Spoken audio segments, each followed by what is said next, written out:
আসসালামু আলাইকুম, hello everyone. আমার করা এই চা বাগানের পেন্টিংটা আজকে তোমাদের সাথে শেয়ার করব। তো এই পেন্টিংটা আমি স্টার্ট করছিলাম আজ থেকে কয়েক মাস আগে, একদম ফেব্রুয়ারি মাসের শুরুর দিকে। তখন বেশ শীত ছিল। তো ওই টাইমটাতে ফেসবুক অথবা ইনস্টাগ্রাম স্ক্রল করতে গেলে চা বাগানের অনেক ভিডিও, তারপরে পিকচার্স এগুলো সামনে আসতো। তো আমার মন চাচ্ছিল একটা চা বাগানের পেন্টিং করব। আমি এই আর্টটা করছিলাম হচ্ছে একটা ক্যালেন্ডারের পিকচার দেখে। ওইখানে এরকম একটা পিকচার ছিল। এটা যেহেতু আমার কোনো অর্ডারের কাজ ছিল না, এজন্য এটা যে খুব তাড়াতাড়ি কমপ্লিট করতে হবে এরকম কোনো তাড়াও ছিল না। তাই এটার কাজ আমি একদম ফ্রি টাইমে অল্প অল্প করে কমপ্লিট করি। তো সব মিলিয়ে এটা একদম এপ্রিলের শেষের দিকে কমপ্লিট করতে পারি আমি। যাই হোক, চলো আমি এখন পেন্টিং নিয়ে আলোচনা করি।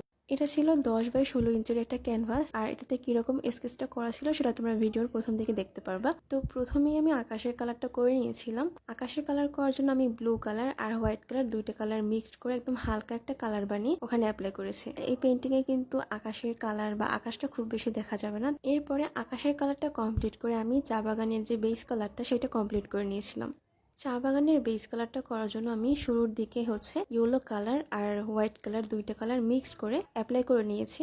এরপরে যতটা সামনের দিকে আসবে চা বাগানের বেস কালারটা তত বেশি গাঢ় হতে থাকবে, কারণ দূরের জিনিস সবসময় ঝাপসা আর অস্পষ্ট হয়, আর সামনের জিনিস সবসময় স্পষ্ট হয়। আর এখানে স্পষ্ট পাতা এড করার জন্য অবশ্যই বেস কালারটা ডিপ করতে হবে। তো এখানে আমি চা বাগানের প্রথম পার্টে হচ্ছে ইয়েলো কালার আর হোয়াইট কালার দিয়ে বেস কালারটা কমপ্লিট করেছি। এরপরে দ্বিতীয় পার্টে ইয়েলো কালার আর গ্রিন কালার দুইটা মিক্সড করে অ্যাপ্লাই করেছে, এবং লাস্ট পার্টে হচ্ছে একদম গ্রিন কালার আর ব্ল্যাক কালার দুইটা মিক্সড করে এখানে অ্যাপ্লাই করা হয়েছে। এরপরে এখানে অনেক অনেক চা পাতা আর্ট করতে হবে। চা পাতা আর্ট করার ক্লিপ আমি খুব বেশি একটা নিতে পারিনি, আর এত এত চা পাতার আসলে ভিডিও করাও সম্ভব ছিল না। পাতা আর্ট করার জন্য আমি এখানে 4টা কালার ইউজ করেছি, white colour, green colour, lemon yellow colour আর হচ্ছে মিডিয়াম ইয়েলো কালার। এরপরে আমি রাস্তার কালারটা করে নিয়েছিলাম হোয়াইট কালার, ইয়েলো অকার আর বার্ন টেম্পার কালার দিয়ে।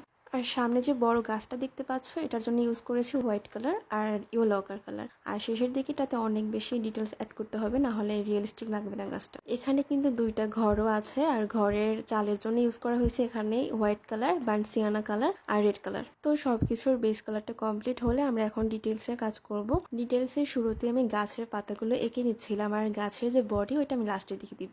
এরপরে আমি চা পাতা থেকে শুরু করে রাস্তার ডিটেলস, তারপরে বড় যে গাছটা ওইটার ডিটেলস সবগুলো একটার পর একটা কমপ্লিট করে নেই। এই পেন্টিংয়ে অনেক বেশি কাজ থাকার কারণে সম্পূর্ণ ভিডিওটা রেকর্ড করতে পারিনি, আর এত বড় ভিডিও আসলে রেকর্ড করা সম্ভব না। তবে আমি কিন্তু তোমাদেরকে মেইন যে প্রসেসটাই পেন্টিংয়ের সেটা কিন্তু অলরেডি দেখিয়ে দিয়েছি। তোমরা চাইলে এভাবে ট্রাই করতে পারো। আজকের ভিডিওটা এই পর্যন্তই। Thanks for watching. আল্লাহ হাফেজ।